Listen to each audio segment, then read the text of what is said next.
Izzy with Sustained Farms here, and today we're going to be talking about repotting plants and how to check them for good root health. So this right here is my snake plant. So this is an indoor type plant. So they're really good indoors because they add a lot of oxygen and they're pretty easy keepers. Now what's interesting about this is you see how tall it's grown? That's because it is kind of kept in a pretty dark place, but it reaches towards the window, which I think is really cool. And that's why the bottom here is kind of skinnier than the tops, because the tops get wider so they can get more sunlight, and they're wasting less energy down here.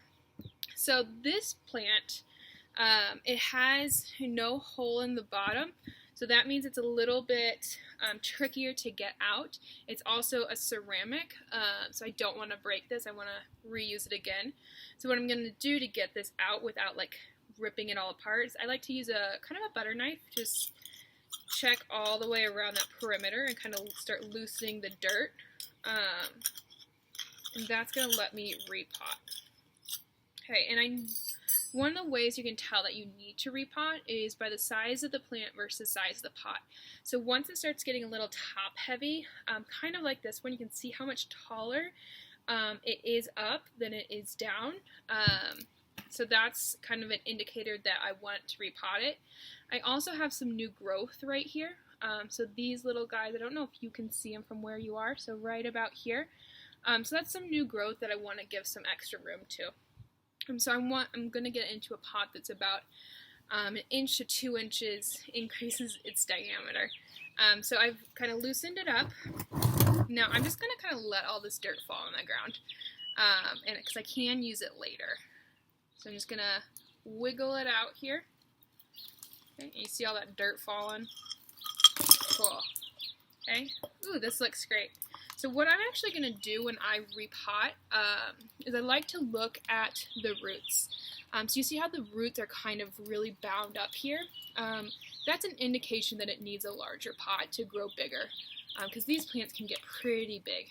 Another reason to repot is to either kind of just change your decor, or to just check out the roots and make sure that it's healthy. So you don't always need to go bigger. Sometimes you can repot and just add new soil to increase the nutrients. But this looks pretty good. So what I'm going to do is I'm going to go ahead and put that to the side and then get my larger pot. So once again, this pot is just about 1 inch, 1.5 inch increase in diameter on each side from the previous pot. And what I'm going to do is I'm just going to dump some rocks in there. So even though there's a hole at the bottom, I like to put some rocks in for additional help with drainage. And these are just from my driveway. And it also helps the dirt from spilling out the bottom of that hole. So probably so that there's no more visible pot at the bottom.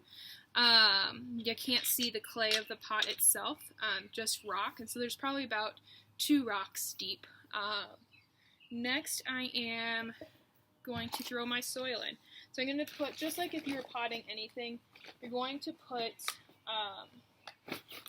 about 1/2 to 3/4 soil all the way up. And you want a good, healthy potting mix. So I also like to I have an indoor pot, kind of add a little bit of compost in there. So I've got kind of a potting soil compost mix right here. And that just adds a little bit of the extra nutrients, adds a little bit extra carbon in there for my plant to eat. So now I'm going to kind of gently massage this plant right here, the roots, just to get them to spread out and encourage that growth. So then I'm just going to go ahead and put it here, and then fill soil the rest of the way up. So I just filled this to the base of the plant, and kind of wiggled it around. Maybe a little bit more dirt would be great, just to give it that steady base. But it's not all the way to the top of the pot, because I want to have like so it doesn't overflow with water. And I'm actually going to add just a little bit of water right here to let that soil sink in. And that helps inform whether I need to add more soil or not. Well, that's one way to repot, like from dirt to dirt, right? But I also have these plants that have been propagating, and what I love about this is I can actually see each individual root. So you can see those, and these look so healthy. They've grown really well. They've been in here for probably about 2 months, and this pothos could live in water forever, but that means that it's not getting as much nutrients as it could otherwise get because it doesn't have that soil. It doesn't have the good stuff coming from there.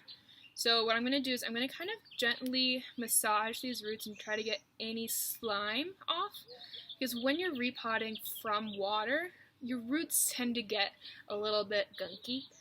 So what I'm going to do, let's use fresh water for this, is just kind of dip these in to some fresh water.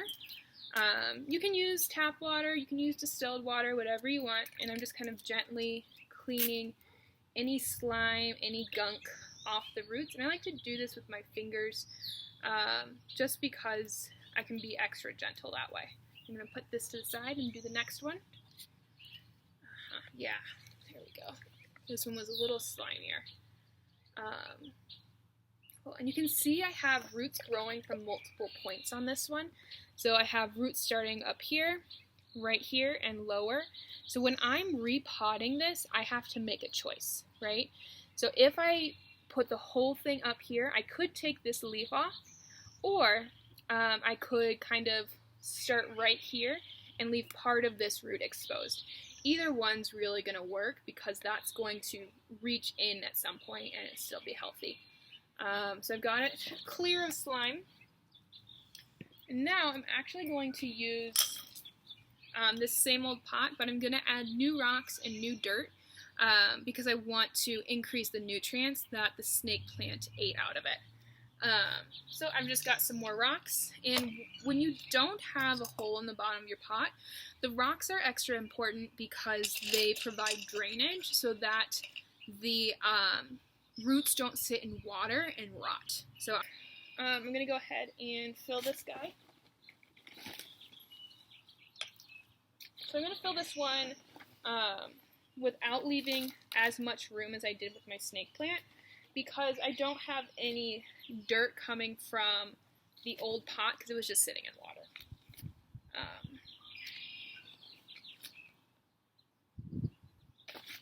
This is why you do it outside, because the dirt's flying everywhere, even if it's a house plant.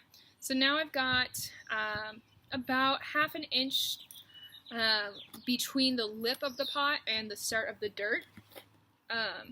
So this guy's going to be really easy to decide where to plant in.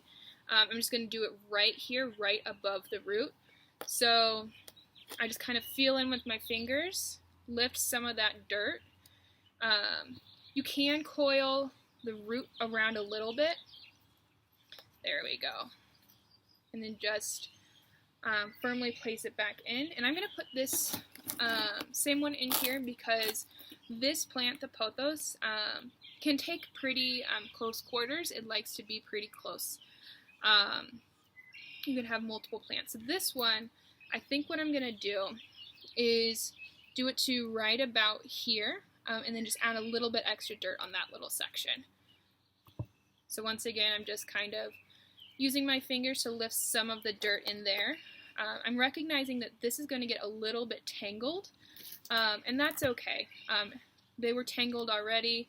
That's not going to hurt them, at least this variety. For some plants, you do need a little bit more space between them because they compete more for resources. These guys are pretty friendly. Pretty good at sharing space. Cool. And now, so this one that had been just sitting in water is going to get a whole bunch more nutrients. But I do want to add some water to start with. So I like some fresh water. And then I actually like to use some of its old water to kind of ease its transition a little bit. Enjoy.